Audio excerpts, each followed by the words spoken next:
there's still a lot of testing, there's still a lot more development in 5G, it's still a development technology, so this is the first step into that in that price segment. So yes, democratization is there. It's not just kind of easy to bring out a 5G phone. There's a lot more antennas, a lot more technology behind it, and development. So, but it's the next generation of things. This is the first step into it, and then we're going to bring in all those extra goodies in terms of 5G. And 3 microphones as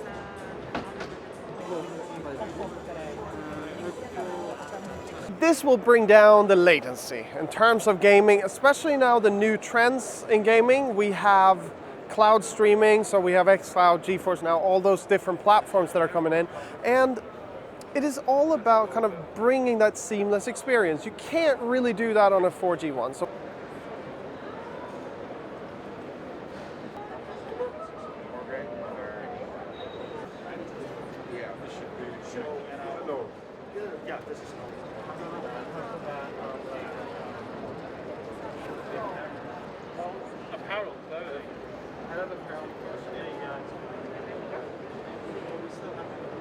For OnePlus, we've been all in 5G now for a few years, and the whole lineup is only 5G devices.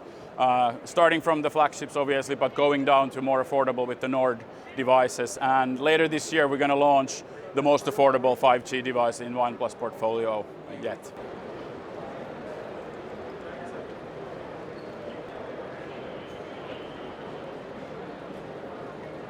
Well, everybody's using digital services all the time. So now we can be connected wherever we are. We're not, don't have to be home around the Wi-Fi. We can have the great connection wherever we will go with support from carrier network. So starting from phones, wearables, wherever it's going to go with IoT.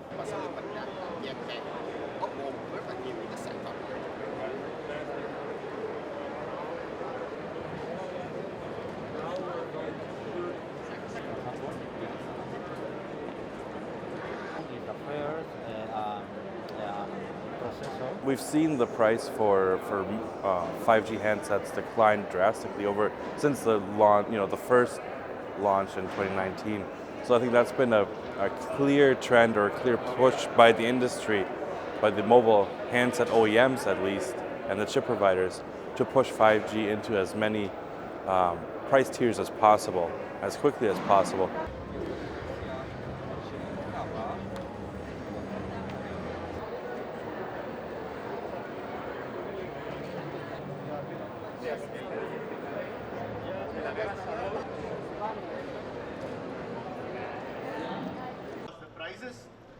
And I would like to invite Madhav back to the stage to give you. Sure, you're going to like this design. With or without any of the brands, I still believe that there's a huge scope of opportunity for more brands, not only for Realme, but more brands. Because we may say there are more than 200 brands, but probably there are not more than 5 brands who are working globally. We need more brands. Probably right now what Realme is trying to do is not to compete with any brand, but just trying to create more choices for the users. We are responsible for the spammer. I follow you.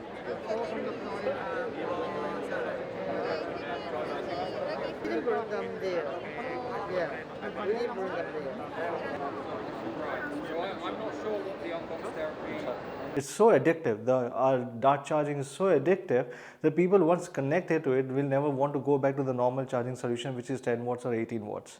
Because this gives you a complete peace of mind. Stating from even 65 watts, which charge your 100% phone by around 30 or 35 minutes approximately, I believe that gives you a complete peace of mind that, okay, if you have this charger along with you, do not have to carry charger, but just a charge of around 15 minutes can carry you for half a day or a full day. Look on top is giant display. We need a big, but when they unthrow it, boom, giant display.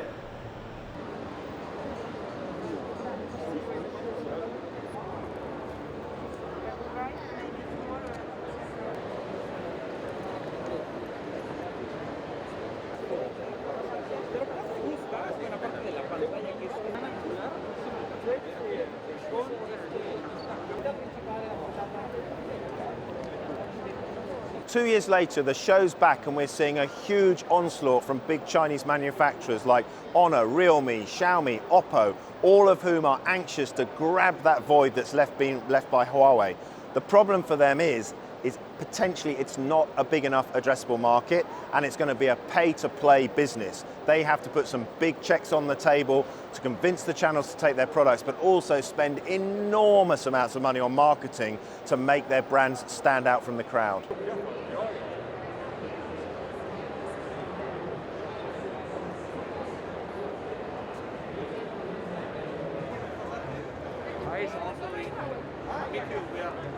The conflict in Ukraine has cast a dark shadow over Mobile World Congress. The Russian delegation were kicked out of the show, and there are some real concerns. It's not going to be immediate, but when you look at some of the key raw materials coming from Ukraine and Russia, and add to that the overall disruption, even to basic things like foodstuffs, grain, etc., which means we could see bread and other things going up in price. The inflationary pressures on a global basis are, I think, scaring consumer electronics companies.